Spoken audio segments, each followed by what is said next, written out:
Hello बच्चों, कैसे हैं आप। मैं फिर से आपके लिए वीडियो लेकर आई हूँ और आज हम आपका जो अध्याय 7 है यानी कि राष्ट्र निर्माण की चुनौतियां जो है उसका क्वेश्चन नंबर 7 तक तो कंप्लीट कर चुके थे हम लोग। 8, 9 कंप्लीट करेंगे। ठीक है, ये 5 नंबर वाले क्वेश्चन है तो हमें बड़ा लिखना पड़ेगा। तो प्रश्न नंबर 8 में पूछा है कि भारत विभाजन के कारण बताइए। अब भारत विभाजन के कारण तो हमने 2 नंबर वाले क्वेश्चन में भी किया है, लेकिन उसमें 2 कारण पूछे थे। ठीक है, अब इसमें चूंकि 5 नंबर का प्रश्न है तो हमें कारण भी कम से कम 5 लिखने होंगे। ठीक है, तो सबसे पहले हम स्टार्ट करते हैं कि भारत विभाजन के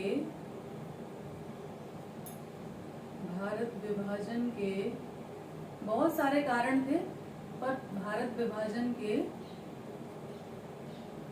प्रमुख कारण निम्न प्रकार है।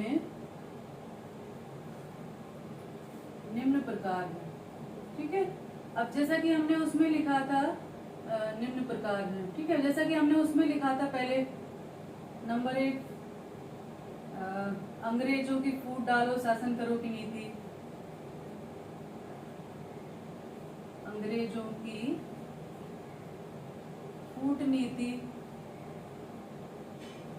ठीक है, इन्होंने जो है फूट नीति अपना रखी थी। दूसरा जो है वो है मुस्लिम लीग की सांप्रदायिकता की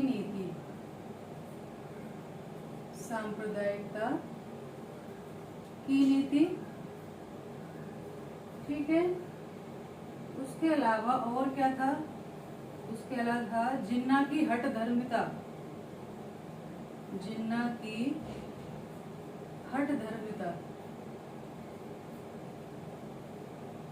ठीक है, ये भी एक कारण थी। उसके अलावा कांग्रेस की त्रुटिपूर्ण नीति।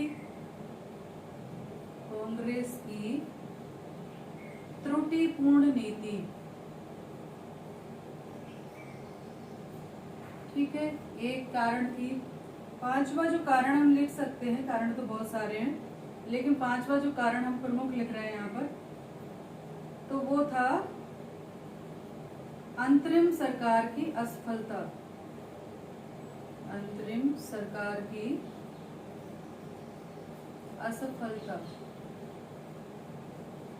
ठीक है, तो ये कुछ प्रमुख कारण थे भारत विभाजन के। तो सबसे पहले हम जानते हैं कि अंग्रेज जैसे ही आए और शुरू में तो उन्होंने खूब शासन किया।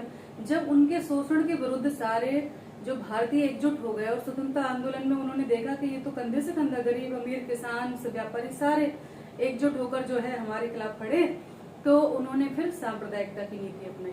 और कहते हैं कि जो चीज कमजोर होती है, कमजोर शरीर पर ही वार करता है। तो ऐसे ही उन्होंने देखा कि इनके अंदर थोड़ी सी फूट है, तो हमारे जो कमजोर भाई थे उनको उन्होंने हथियार बनाया और उनको भड़काकर उन्होंने अपना साधन जो है साधन बनाया उनकी कमजोरी को और फूट डाल दी। बंगाल विभाजन इसका सबसे पहला प्रमाण था। बंगाल विभाजन के साथ ही साथ जो है ये फूट धीरे धीरे आगे बढ़ती गई और अंत में भारत विभाजन के रूप में इसका परिणाम सामने आया। तो अंग्रेजों की फूट नीति। दूसरा है मुस्लिम लीग की सांप्रदायिकता की नीति। चूंकि मुस्लिम लीग का उदय ही मुस्लिमों के एक अलग धर्म के रूप में, अलग पहचान के रूप में स्थापना के लिए हुआ था। उनका कहना था कि हम अलग धर्म वाले हैं, अलग कौम है, तो हमारा एक अलग प्रतिनिधित्व होना चाहिए, हमारा एक अलग राष्ट्र होना चाहिए, है ना। तो द्विराष्ट्र सिद्धांत जो आया था, तो उसके कारण वो सदा से ही ऐसी चीजें लेकर चले हैं जिसने एकता को तोड़ने की कोशिश की और जिसका परिणाम भारत विभाजन के रूप में सामने आया। तो मुस्लिम लीग की सांप्रदायिकता की नीति और जिन्ना की हठधर्मिता। चूंकि जिन्ना को एक महत्वाकांक्षी, हालांकि स्वतंत्रता आंदोलन में उनका बहुत बड़ा योगदान था, लेकिन महत्वाकांक्षा किसे नहीं होती नेतृत्व की। जब लगा कि भारत स्वतंत्र होने वाला है, तो अंग्रेजों ने उनके दिमाग में बिठा दिया कि नेहरू के और पटेल के और गांधी के होते हुए तुम्हारा भारत में कुछ नहीं हो सकता। तो उनको लगा कि एक अलग हमारा राष्ट्र होगा तो उसका हमें नेतृत्व करने का अवसर मिलेगा, प्रधानमंत्री या राष्ट्रपति बनने का अवसर मिलेगा। तो उसके कारण वो अड़े रहे, बहुत सारे समझौते किए कांग्रेस की तरफ से भी, हमारे नेताओं की तरफ से भी, लेकिन वो अपनी जिद पर अड़े रहे कि वो भारत और पाकिस्तान के रूप में 2 राष्ट्र चाहते हैं, और अंत में इसका परिणाम वही हुआ। अगला था कांग्रेस की त्रुटिपूर्ण नीति। कैसे कि कांग्रेस ने सदा ही उसका जो, कांग्रेस में तो बहुत सारे कम्युनिस्ट भी पहले कांग्रेस में जुड़े थे, है ना, और आपके पूंजीवादी भी जुड़े, सभी लोग जो है कांग्रेस का अंग थे। तो ऐसे में उनको जब कहते ना अपना कोई परिवार का सदस्य है, कुछ रूठ जाता है, कुछ मांगे मानता है, तो हम उसकी मांगे मान लेते हैं, ठीक है, घर में कलह ना हो, है ना। तो ऐसे ही कांग्रेस ने भी जो मुस्लिम लीग है उसकी बातें मानते हैं कि ये ज्यादा अलगाव ना हो, फूट ना पड़े, इसके लिए उसको महत्व देना शुरू कर दिया कि भाई ये इनको जो चाहिए वो दे दो, लेकिन इनकी छोटी मोटी मांगे मान लो। लेकिन वो उसको, उसमें उनको लगने लगा था मुस्लिम लीग को कि हमारे बिना तो इनका काम ही नहीं चलेगा, संवैधानिक सरकार बनेगी ही नहीं हमारे अभाव में। तो ऐसे में उनके ज्यादा महत्व, अपने आप को ज्यादा भाव खाने लगे और उनको लगा कि हमारे बिना तो कुछ संभव ही नहीं। तो और लखनऊ पैक्ट जो हुआ था 1916 का, उसमें भी मुस्लिम लीग की बहुत सारी बातें कांग्रेस ने मान ली थी। तो कांग्रेस की जो त्रुटिपूर्ण नीति थी वो भी कहीं ना कहीं मुस्लिम लीग का जो महत्वाकांक्षाएं हैं या उनका जो अहंकार है उसको बढ़ाने में सार्थक हुई और उसका परिणाम भारत विभाजन हुआ। अगला जो पॉइंट है हमारा, अंतरिम सरकार की असफलता। जब अंतरिम सरकार का गठन हुआ 1946 में, तो उसमें लीग भी शामिल थी। अब जो मंत्रिमंडल का गठन हुआ उसमें इतना फूट, इतना अंतरकले, इतने मतभेद, इतने षड्यंत्र रचे गए कि लगने लगा था हमारे जो नेता थे उनको भी कि अब इससे अच्छा तो अलग हो जाने हैं। बहुत सारी अंतरकलह का सामना उन्होंने किया, जिसके चलते भारत विभाजन एक परिणति। उनको लगा कि भाई साथ में रह के नहीं हो सकता, अब अलग होना ही एक मात्र उपाय है। तो इसके चलते भारत विभाजन के ये कुछ कारण हैं, प्रमुख कारण हमने लिखे हैं, और भी बहुत सारे कारण हैं। तो ये वाला आप इसके अंदर वो सारी बातें लिखें। ये तो मैंने हेडिंग आपको लगाई, उनके अंदर का मटेरियल आपको बहुत कुछ बता दिया। जो मैंने कहा वो सारा यदि आप लिख देंगे तो पर्याप्त है ना। अगला जो हमारा प्रश्न है, प्रश्न नंबर 9, उसमें पूछा है कि राज्यों के पुनर्गठन की आवश्यकता और परिणाम। ठीक, तो राज्यों के, चूंकि प्रश्न में पूछा है राज्य पुनर्गठन आयोग के बारे में नहीं पूछा है, राज्यों के पुनर्गठन की आवश्यकता पूछी है कि क्यों है ना। यहाँ है राज्यों के पुनर्गठन की आवश्यकता और परिणाम लिखिए।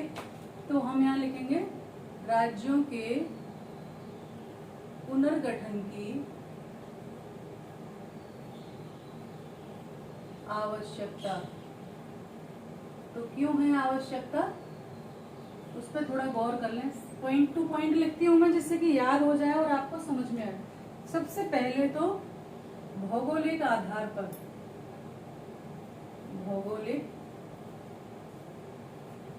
आधार पर पहले पॉइंट लिख रही हूँ, फिर एक्सप्लेन करूंगी। दूसरा है प्रशासनिक सुगमता,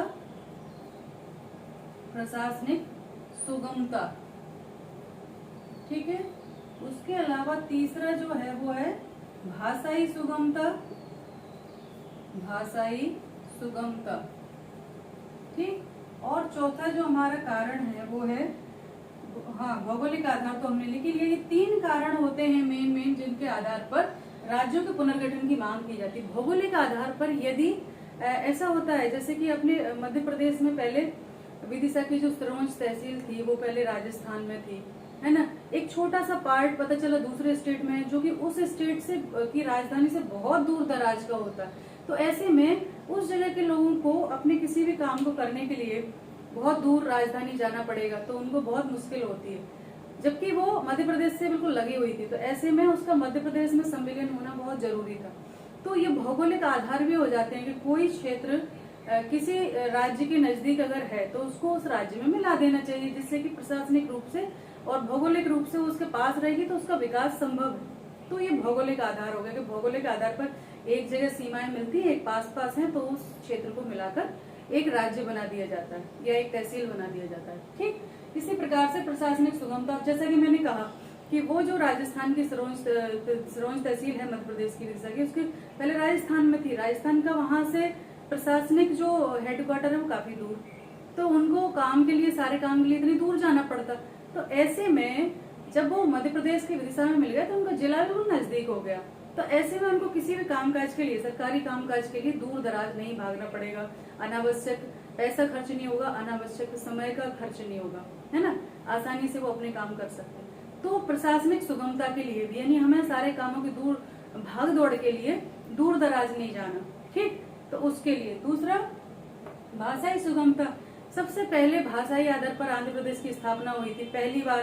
पहले भारत सरकार नहीं चाहती थी कि भाषा के आधार पर बंटवारा हो, लेकिन जो पोटी श्री रामुलु थे, हम सब जानते, पढ़ा है हमने कि उनकी डेथ हो गई अनशन करते हुए, और उनकी मांग थी कि भाषाई आधार पर आंध्र प्रदेश की स्थापना हो, और अंत में वो मान ली गई। धीरे धीरे ये बात मानी गई कि ठीक है, भाषा की एक रूपता होना जरूरी है, अगर एक भाषा भाषी लोग हैं तो वो एक राज्य बना दिया जाए, इसमें कोई बुराई नहीं है ना। तो भाषाई एक आधार भी बहुत बड़ा है। तो इन आधारों पर जो है राज्यों के पुनर्गठन की आवश्यकता होती है। ये आधार है जिनके लिए पुनर्गठन की आवश्यकता पड़ती है। अब इन्होंने कहा कि परिणाम बताइए, तो परिणाम क्या होता है? परिणाम मुझे समझ में नहीं आया, राज्य पुनर्गठन का परिणाम क्या होता है? कुछ भी नहीं, है ना। परिणाम तो ये है कि ये तो प्रशासनिक व्यवस्था है, चलते ही रहता है। तो अगर हम लिखें तो सबसे पहला तो ये है कि अनेक राज्यों का उदय, अनेक राज्यों का उदय, ठीक है। वर्तमान में 28 राज्य हैं और 8 केंद्र शासित प्रदेश हैं, ठीक है, केंद्र शासित प्रदेश हैं, ठीक है। दूसरा है 1953 से लगातार राज्यों का जोड़ तोड़ जारी, ठीक है। उसके अलावा तीसरा हम कहें तो स्थानीय लोगों द्वारा नए राज्यों की मांग, ठीक है। ये कुछ चीजें हो सकती है कि परिणाम क्या है कि भाई जो 1953 में पहली बार शुरू हुआ था कि भाई राज्यों का पुनर्गठन होना चाहिए, फिर से बनाए जाने चाहिए, क्योंकि पहले तो राज्य part A B C D ऐसे करके विभाजित थे। अंग्रेजों ने जहां जहां कब्जा करके जो उन्होंने प्रांत बनाना था उन्हें अपने हिसाब से बना दिया गया था, लेकिन प्रशासनिक सुगमता के लिए, भौगोलिक आधार पर, भाषाई एकता के आधार पर इन राज्यों के पुनर्गठन की आवश्यकता पड़ी। तो परिणाम क्या हुआ कि वर्तमान में वो 1953 से प्रारंभ हुआ, जोड़ तोड़, गठजोड़, घटाना, बढ़ाना चलता रहा। और सबसे पहले 1953 में जो पुनर्गठन आयोग था उसके फजल अली उसके अध्यक्ष थे, और 1955 में उन्होंने सिफारिश की थी कि 16 राज्य और 3 केंद्र शासित प्रदेश बनाए जाएं, पर 1 नवंबर 1956 को सबसे पहले 14 राज्य और 6 केंद्र शासित प्रदेश बनाए गए थे। वो चीजें चलते चलते चलते चलते फिर और टूट के और बने, एक राज्यों में से 2 राज्यों का बनना, किसी राज्य का एक हो जाना, ऐसे चलता रहता है। एक किसी राज्य से एक तो अभी तक नहीं हुए, अभी तक घटते ही चले आ रहे हैं, अलग अलग होते चले आ रहे हैं। लेकिन हाँ, कुछ पार्ट किसी में, जैसे कि 2020 में दमन दीव और दादर नगर हवेली जो केंद्र शासित प्रदेश थे वो एक हो गए। तो अब जो है वर्तमान में 28 राज्य, जो जम्मू कश्मीर के राज्य का दर्जा हटने के बाद वो दोनों केंद्र शासित प्रदेश हो गए हैं। तो अब 28 राज्य और 8 केंद्र शासित प्रदेश हैं। वैसे 9 होने चाहिए थे, लेकिन दादर नगर हवेली और दमन दीव ये 26 जनवरी 2020 को दोनों एक हो गए। तो अब 28 राज्य हैं, परिणाम हम देख सकते हैं, और 8 केंद्र शासित प्रदेश हैं। और आज भी ये घटना बढ़ना जारी है। लोग जो है, स्थानीय लोग जो है द्वारा राज्यों की मांग की जाती रही और की जाती रहेगी। लोग अपने विकास के लिए, उनको लगता है हमारा अलग राज्य होगा तो ज्यादा अच्छे से विकास होगा, क्योंकि वो दूर दराज का जो क्षेत्र होता है वो कट जाता है। जैसे कि मध्य प्रदेश से छत्तीसगढ़ के लोगों के लिए बहुत दूर पड़ता था, भोपाल आना जाना है, तो उनके लिए वही राज्य बन गया। तो प्रशासनिक सुगमता उनको लगता है कि हमारा विकास भी होगा और हमें सारी चीजों में सरलता होगी, आसानी होगी। तो ये सारी चीजें हैं। इसके साथ ही ये वीडियो समाप्त करती हूँ, अगले वीडियो में फिर मिलेंगे। नमस्ते सभी को, धन्यवाद।